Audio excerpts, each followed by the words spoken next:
Então, Leandro, explica pra gente. A gente falou um pouquinho a respeito dos tributos, dos impostos, mas que tipo de impacto isso tem na nossa economia? Pois é importante, eu acho que quem está do outro lado entender, a gente tem que entender que os impostos são obrigatórios, é uma questão que faz parte da minha vida e da vida do contribuinte, e que o Estado, ele não vende serviço, ele não vende produto. Então, como é que o Estado vai arrecadar? Quando eu falo Estado, é a cidade, é o município, é o Estado de Minas Gerais e o Estado Federal. Eles vão precisar que as pessoas paguem seus tributos, o TPVAT, IPVA, IPTU e por aí vai. Eu sempre falo que tudo começa com I, que os impostos são indecentes nesse país, né? São 5 meses que nós estamos pagando para poder pagar essa carga tributária, fora os impostos invisíveis, que depois a gente vai falar um pouquinho sobre isso aí. Mas o Estado, ele precisa disso.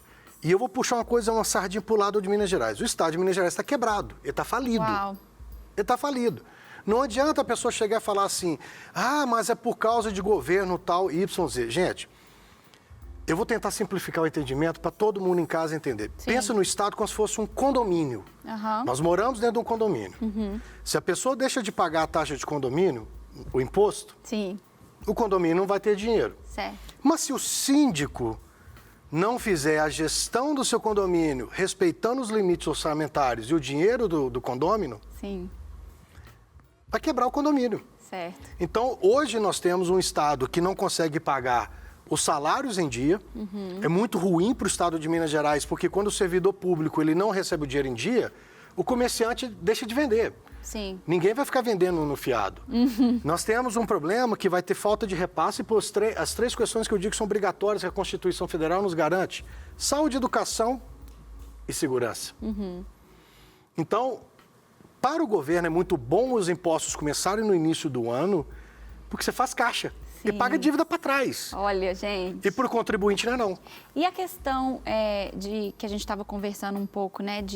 Carol tocou um pouquinho ali também, de pagar o IPTU adiantado e toca um pouquinho nessa questão de fazer o caixa para o governo. Né? É muito bom para o governo. É excelente, mas, sinceramente, matematicamente dizendo, é indecente também o desconto que você passa para o contribuinte. Você fala para o contribuinte, paga seus impostos todos de um ano. Importante ressaltar isso. Os impostos são anuários, se referente a um exercício de um ano. Me paga tudo no início do ano e eu vou te dar 3%. Financeiramente não vale a pena.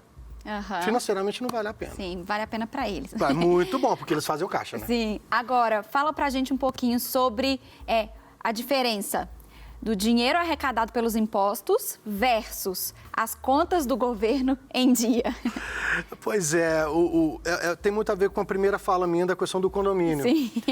A gente tem uma gestão orçamentária. Um bom administrador, ele tem uma previsão orçamentária de 100 milhões de reais. O ideal é que ele gaste 100 milhões ou preferível abaixo de 100 milhões. A nossa realidade é que nós temos um Estado, eu vou voltar para a palavra Estado, que é meio complicado, que a pessoa só pensa no Estado de Minas. Não. O federal, o município e o Estado, de uma forma geral, ele gasta demais, gente. É uma questão que me preocupa muito a cultura brasileira de ficarmos, eu vejo isso em alguns familiares meus dizendo, o Estado tem que fazer isso, a cidade tem que fazer isso. Gente, a cidade e o Estado, para poder fazer isso, Jéssica, tem que ter dinheiro. E como é que o Estado faz para ter dinheiro? Aumenta impostos. Quanto mais o Estado gastar, mais ele vai sacrificar a sua população. É uma relação, ela chega a ser até imoral. Porque você pede para o Estado fazer algo que deveria fazer, eu peço que o Estado faça a gestão mínima dos seus recursos. Mas tem pessoas que querem que fazem mais.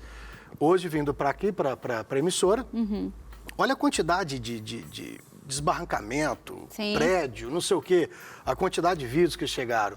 São questões que deveriam ter sido resolvidas há 20 anos atrás, e nós estamos discutindo hoje. Vai voltar a chover, vai continuar fazendo isso. E aí, o que vai acontecer? Eles vão falar, nós vamos fazer uma obra, mas para isso eu preciso de dinheiro. E o dinheiro vem dos impostos que eu e você e todos nós em casa pagamos. Nós, cidadãos, Então, é uma situação que eu digo que uma hora eu rezo, eu oro para Deus, para os nossos gestores botarem a mão na consciência de que tem que respeitar o limite orçamentário, porque respeitando o limite orçamentário e fazer valer cada centavo que é investido. Não adianta fazermos uma obra de R$1 bilhão e daqui a 3 meses tem que botar mais R$1 bilhão e daqui a um ano botar mais R$1 bilhão. É muito fácil fazer isso quando eu, você e todos os telespectadores vão pagar a conta no final das contas. E já que você falou um pouquinho sobre o investimento, eu queria saber quais são as medidas que, na sua opinião, o governo precisa tomar para que esse dinheiro nosso seja melhor investido. Em 5 letras. Pode ética. ser quantas letras você quiser. Ética. Ética. Acabou, gente. Não tem conversa.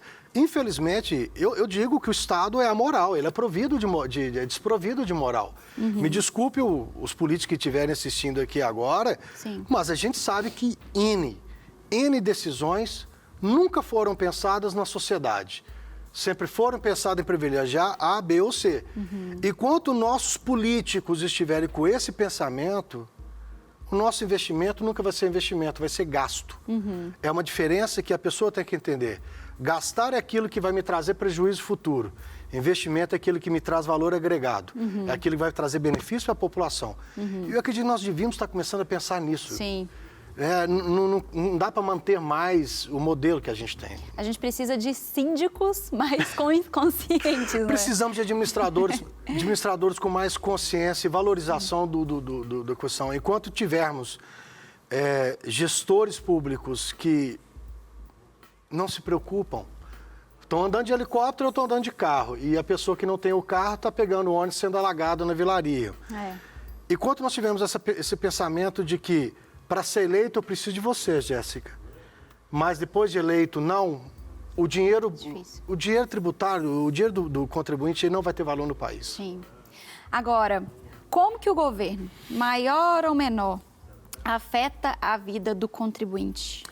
Tem um pouco a ver com o que eu disse antes. Pensa o seguinte, você está em casa, eu sei que a TV Sul atende o Brasil inteiro, né? E aí, de repente, você está aí na tua cidade e a pessoa, você não está fiscalizando, que é um erro do brasileiro. O brasileiro não fiscaliza as contas. Verdade. Isso é papel do TCU, do TGU, aquela coisa. Não, isso é um papel de todos nós. Isso é papel nosso, o dinheiro é meu. Né? Se eu não fiscalizo isso e você em casa não está fiscalizando, se ele gasta muito, vamos voltar para o condomínio? Vamos. O síndico gastou a grana pra caramba. Ele entrou no orçamento, estourou o orçamento. No ano que vem você vai pagar essa dívida. É o que nós estamos fazendo. Sim. Tem anos e anos e anos que nós estamos pagando erro de gestão, erro de planejamento financeiro e, no final das contas, nunca sobra dinheiro para investir na educação, saúde, segurança. Por isso que temos as escolas do jeito que são, por isso que temos a saúde do jeito que acontece e por isso temos que a segurança. Mas temos os melhores estádios do mundo, né? Isso é complicado. É muito difícil. Sobre isso que eu quero falar um pouquinho agora. Eu quero que você fale para a gente dessa relação entre privatização e diminuição da carga tributária. Pois é. Eu fui muito batido por algumas pessoas no ano passado porque eu defendo absurdamente privatizações. Por que eu defendo isso? Eu prefiro pagar a uma empresa que vai fazer uma gestão de um asfalto, de uma rodovia, mas eu ter asfalto, eu ter rodovia.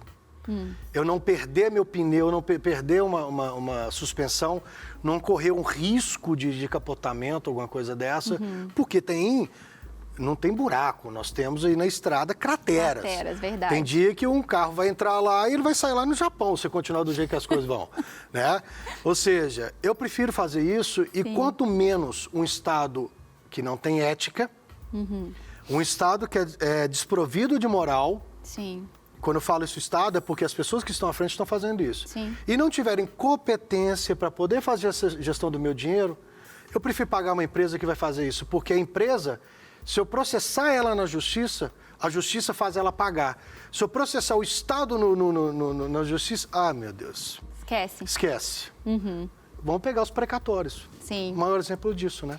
Eu acho que o resumo dessa conversa toda é que precisamos de líderes no nosso país que tenham mais responsabilidade, que vão prezar mais para o nosso bem-estar e que realmente entendem as reais necessidades da nossa cidade, do nosso estado. E uma coisa, sabe, Jéssica, que eu tenho dito, é importante, porque a eleição, ela termina, continua, né? Ela nunca para no nosso país. Estamos entrando já para as próximas eleições. Sim. Rostinho bonito, palavras bonitas. Isso aí é bom na hora, que tapinha nas costas é legal. Pede para alguém apresentar realmente o seu planejamento financeiro e o que vai fazer com o dinheiro. Eu voto nessas pessoas, eu voto no dinheiro. Sim.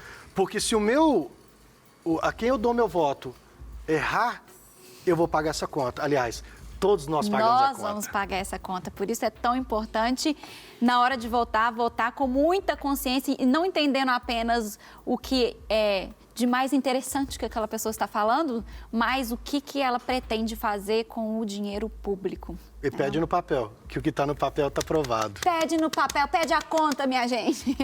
Agora eu gostaria, Leandro, que você deixasse para a gente as suas considerações finais para o pessoal que está em casa te assistindo. Mais uma vez agradecer imensamente, é um prazer estar aqui. Gente, pensa da seguinte forma, tem muita gente que fala que eu sou pão duro, eu não sou pão duro, eu só valorizo meu dinheiro. Eu também. Tá? Eu não pago impostos antecipados. Eu pago para o ano, porque o imposto que me é cobrado é para o ano inteiro. Eu não vou dar para o governo e para uma cidade, para o estado, para o país, digamos assim, pagar para ele antecipado se o benefício tem que ser anual. Não quer ficar um segundo por fora da nossa programação? Agora você pode nos acompanhar através das plataformas digitais. Não perca tempo, acesse, curta e siga-nos. Fique por dentro de tudo o que acontece por aqui. Rede Super, inspirando você.